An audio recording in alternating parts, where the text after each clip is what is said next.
the voice behind them to communicate something totally different. If I were to say to you, Budanulliga, or Budanulliga, you could tell that I was one time angry, or that in the second example I was trying to comfort you. And it's very important as we give our presentations, as we work with people who are mourning or who are celebrating a life, that we have an intention behind it, an intention perhaps to comfort, intention to remember, an intention to invite. Whatever that intention is, by matching the intention with the voice with the actions and gestures, we start to become whole, we start to become integrated, and we start to become the most authentic speaker we can be. So, now that we've done that, I want to try something else about getting the sound out. So this part of the exercise is throwing sounds.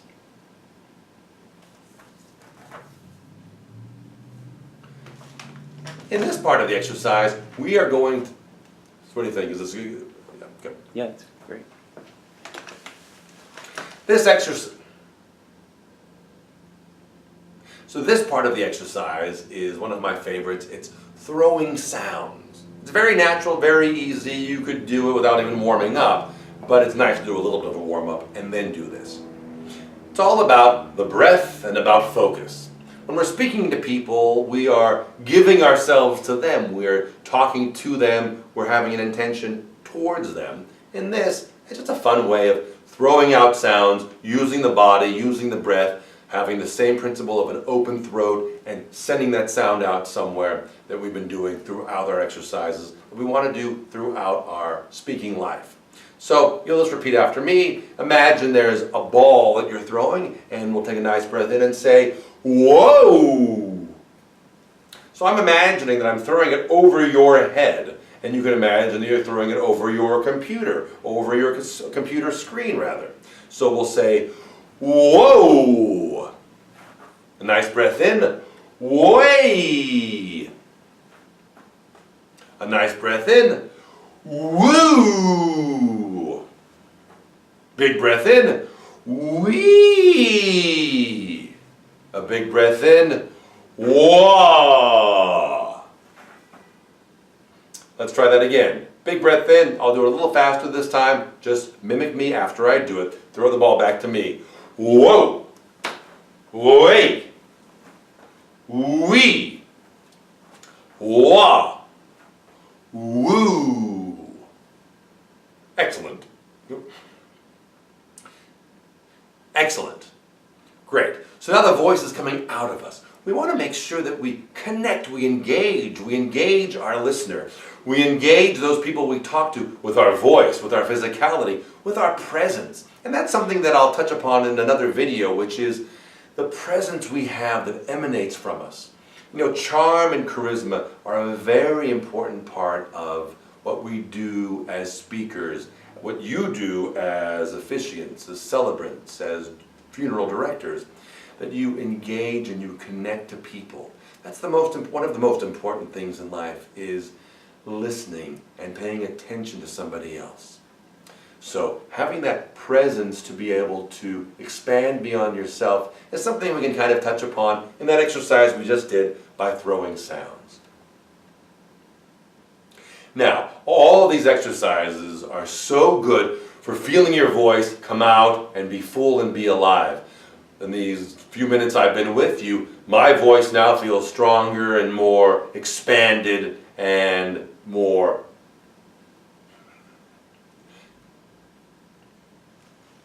So all of these So now we've worked on breath, we've worked on sending sounds out, we've worked on opening the throat, we've worked on the articulators. All of these things make the voice come alive. In fact, after this time here with you, my voice feels much more present, much more energized, much simpler to speak to you with, because the articulators are working, the breath is working, my voice is relaxed. Now, we want to make sure we have a very clear sound. And for different people in different parts of the country, we have our regional accents, which kind of bring the charm to who we are.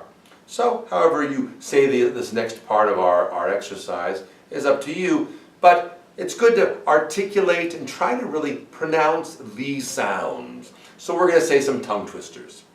And my favorite tongue twister of all is the one that I saw as a young guy. I was watching a TV show, I think it was Dinah Shore, and they had Tony Randall on. If anybody remembers these names, I'm very happy. And Tony Randall said his favorite tongue twister was toy boat. And he could say it very fast, and in fact, he went on to say it quite fast. But let's start off saying toy boat, slowly, distinctly, using all of those.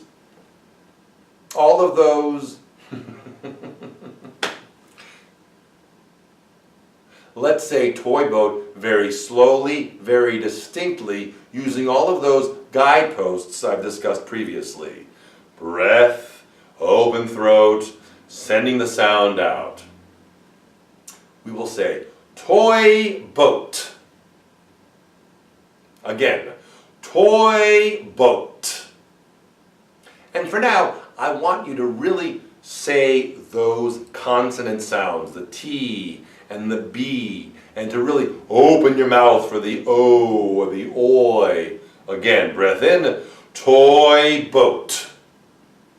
And use your hands. Feel the power of your body to send this sound out into the room. Breathing in, toy boat, toy boat. Let's try it 3 times. Big breath in, toy boat, toy boat, toy boat. Let's try it with an intention. Let's have the intention be to comfort someone. I'll try it first, and then you can try it after. Toy boat, toy boat, toy boat. Great. Or to welcome someone. Toy boat, toy boat, toy boat. Let's try something else. Let's try Topeka Bodega. Again, really using your mouth, using the lips, using the tongue, using all of your articulators, having the breath behind it. We will say Topeka, Topeka, Topeka. Let's say the word for a wine shop or a small market. Bodega, bodega, bodega. Topeka, bodega. Topeka, bodega, Topeka, bodega, Topeka, bodega. And we can see how fast we could go. You know, it really is not about the speed, but the faster you can go and the more you can articulate, the easier everyday speech is going to be for you. And those particularly difficult things you need to say will come out nice and crisp. So I'll try it once. Breath in. Topeka bodega, Topeka bodega, Topeka bodega. Your turn. Let's try some other sounds. Sushi chef. We will say sushi chef, sushi chef, sushi chef. Big smile on our face. He's our favorite person. She's our favorite person. Our sushi chef. Breath in. Sushi chef, sushi chef, sushi chef. Good. A little faster. Sushi chef, sushi chef, sushi chef. Let's try one that's very similar, and we'll say, she sees cheese. Nice breath in. She sees cheese. Again, breath in. She sees cheese. 2 times. Breath in. She sees cheese. She sees cheese. 3 times. She sees cheese. She sees cheese. She sees cheese. Excellent. One more thing, while we're trying these tongue twisters, let's go back and forth and try to, again, relax our articulators. So one of my favorite things to do is to relax the lips by blowing through the lips. We'll start with just air. Breath in. Now we'll add a sound. If this is hard for you, if you find that your lips won't flutter, just put your fingers there and be like a little kid. And if it's still difficult for you, keep practicing, because it means you have some excessive lip tension, and the more tensions you can address, attend to, and get rid of, the freer your voice is, the more present you can be in your officiating. Let's again blow through our lips, and this time we'll go from low to high.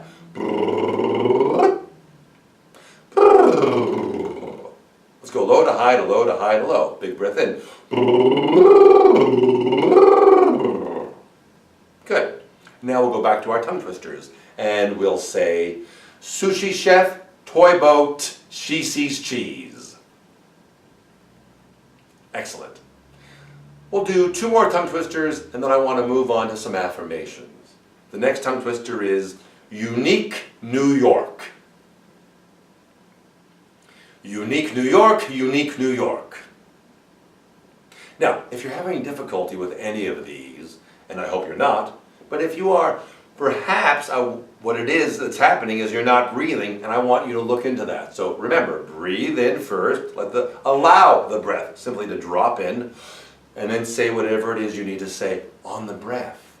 So we'll try unique New York 3 times, remembering to breathe in and then saying the tongue twister. Breath in, unique New York, unique New York, unique New York. And again, having an intention behind this, I want the intention this time to be, it's the most beautiful thing you've ever seen, which is unique New York. And you can imagine it. Perhaps it's the city, unique New York, the city of New York, the excitement and the vibrance. Perhaps it's the whole state, or perhaps it's the wooded area in certain parts of that state. And you think about that, and that makes you very happy. And you say the best thing ever, unique New York, unique New York, unique New York. But it's good to have an intention behind what you're doing. And for the voice and speech warm-up, if I could suggest that the intention is to share your voice, to connect to your voice, to regain your strength as a speaker, that could be a very useful intention, I believe. So let's do one last tongue twister, and we will say, she sells seashells by the seashore. She sells seashells by the seashore. She sells seashells by the seashore. And what I'm doing right now is using some different pitches, having some variation. Because in speaking, we want to have variation. We want to have a strong voice, we want to have presence, and we want to have a delivery style that's engaging. If you're really speaking to someone and you're listening and you're talking to them, then that is going to be enough organically to keep you interested and interesting. And technically, to remember that there's pitch, there's pace, and there's pause. So let's try the pitch part of this. Our up and down pitch. She sells seashells by the seashore. Again, she sells seashells by the seashore. And let's try our pace. We'll slow it down. She sells seashells by the seashore. And we'll try our pace mixed up with a slow to a fast, fast to a slow, slow to fast. She sells seashells by the seashore. Opposite. She sells seashells by the seashore. So, these are different ways of using your pitch. And now we're going to do our last part of our exercise in this video, which is affirmations. And we will apply some of those techniques of pace, pitch, and pause to our affirmations. I wonder how long we have so far. Probably about 18 minutes? Longer than that. I mean, we have a lot. We have 30 minutes, but I mean, I probably paused for about 10 of those. Yeah. Okay, good. So, it's like a general ballpark, right? Yeah. Great. So we're going to do affirmations. What am I missing? What would you like? What do you think might be interesting? I think that, just the affirmations and then wrap up would be great. Great, and then I'll sit down at the end and talk for the wrap up. Okay. Great. Or I'll stay standing. Okay, here it goes. The final part of this video is my favorite. Well, Patrick, you said all these are your favorites. Voice and speech, everything about voice and speech is my favorite. It's about communicating, it's about engaging, it's about being present, it's about regaining our power, and it's about the possibilities of the human voice. So, I'm guilty, this is my favorite as well. But affirmations are wonderful because they have a sort of self-fulfilling prophecy.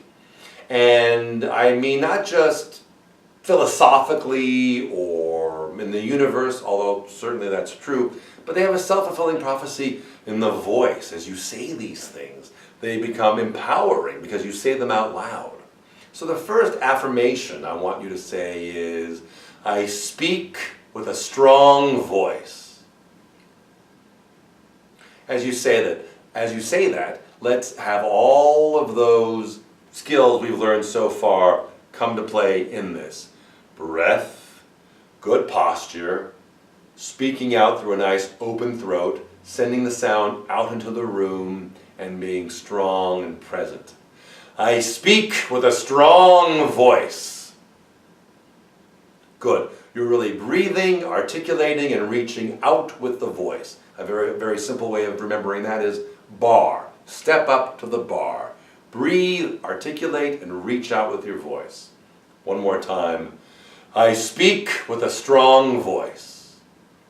Now, on any of these affirmations, what's really could be a good idea is just to stand there or to sit down, either way is fine, and to close your eyes. Feel your posture being upright. Close your eyes and say these quietly, and then perhaps a little more loudly, and then to the point of saying them dramatically into the room where you are. So it really connects you to your voice. It connects you to this truth about yourself. You do speak with a strong voice. Now, the next affirmation is a reminder. I use my breath to pronounce my words. Again, I use my breath to pronounce my words. Let's try that third thing I was talking about earlier in pace, pitch, and pause. Let's try the pause in that. I use my breath to pronounce my words. Now, a pause used effectively is a moment for the listener to digest what you're saying. It's a moment for you to regroup, perhaps. It's a moment to excite them about what you're about to say. So let's try that again with a pause. Breath in. I use my breath to pronounce my words. And it brings a little bit of excitement, of newness. I remember when I was in school, learning how to write a paper, learning how to write so that it was an exciting way of communicating. And one of the things that I learned was not to start every sentence in the same way. He goes to the store. She swims at the pool. He buys coffee at Starbucks. But to change around the way that I begin a sentence. Noun comes later, the verb comes earlier, bring in some prepositions, bring in some adverbs. The same is true in the voice, the same is true in speaking to somebody, in speaking publicly, in speaking in a small group, large group, but in a speaking situation, to use the voice to create some drama. And by drama I mean connection, humanity, humanness. Bringing that to your speech is exciting. And having great speaking skills is exciting. It excites not only you, it excites the listener. So you can be technical about this and remember that there are aspects to the voice that we want to recall and use. Pitch, pause, and pace. I went out of order. Pitch, pace, and pause. To use that. So we could even try this on a different affirmation. We'll try all three of them. All three of these pitch, pace, and pause techniques on this next affirmation. And the affirmation is, I speak slowly and distinctly. We'll try it with some of these. I'll just sort of throw them in. I speak slowly and distinctly. Try it after me. I speak slowly and distinctly. You can really have fun and engagement and use your imagination using your voice. For many of us, we live in a sort of comfortable world of what we know and what we do, and that's important to do what we do best.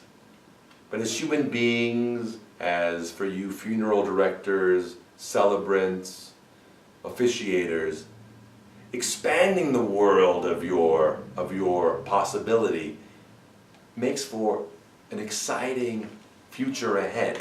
Use your voice, use your speech, use all the gifts you have to become the best at your craft that you can be.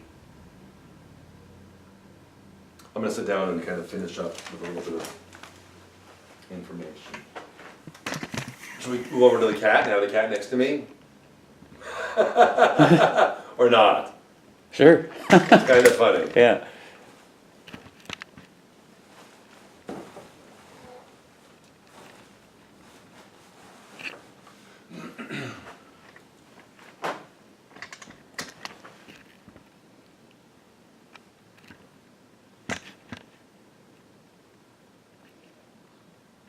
Okay.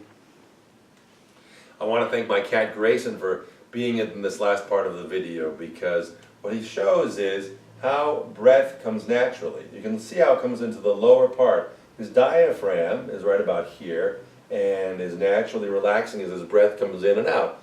His lungs aren't being raised up high as we do when we're in a tense situation and our shoulders raise up, but the breath is coming in low and relaxed. And if you watch senators on TV, or the president sitting and being relaxed in a chair, you notice how he just sits very calmly and with great confidence.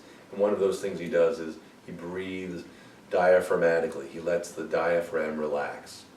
So this is my cat, Grayson, and during this exercise that I've had the good fortune to do with you, these exercises, he sort of has fallen asleep right here. So perhaps when you're with your animal at home, the same thing might happen. I really enjoyed this video, doing this video with you tonight. I really enjoyed being able to show you these techniques about using your voice and about speaking with presence and with strength and with conviction. Really, using your voice is a lifelong endeavor. There's no reason that your voice has to sound older as you grow older. If you use good vocal techniques of breath, an open throat, sending the sound out into the room, you can have a young sounding voice your whole entire life. You can be a very effective speaker your whole entire life. And for those of you who have ever had throat problems or speaking problems or tend to lose your voice, by doing these exercises, you're going to strengthen your speech, you're going to strengthen your articulation, you're really going to strengthen your voice, and you're not going to have those problems in the future.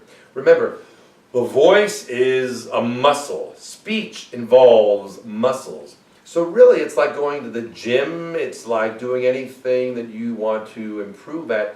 You need to practice. So hopefully this video will help you practice using your voice. Remember, breathe, articulate, reach out with your voice, stretch, breathe in, allow the mouth to be open, allow the breath to drop in, and finally allow the sound to come out, and speak articulately and speak with purpose. By doing all of those things, you're going to improve every day and become a better and better speaker, and you're going to watch as people react to you in a different way. It'll be perhaps unnoticeable at first, but over time you're going to notice people kind of reacting to you and saying, wow, you really have a wonderful voice, or, oh, your speech really moved me, or today's celebration was really gorgeous. I can't thank you enough for that. So use your voice, do these exercises, and let me know how it goes for you. You can reach me at my website, Patrick Munoz, M-U-N-O-Z, patrickmunoz.com, or follow me on Twitter at The Voice Zone. And I very much appreciate this time with you. Let me know if you have any questions. And here's to good, effective communication, strong, effective speech.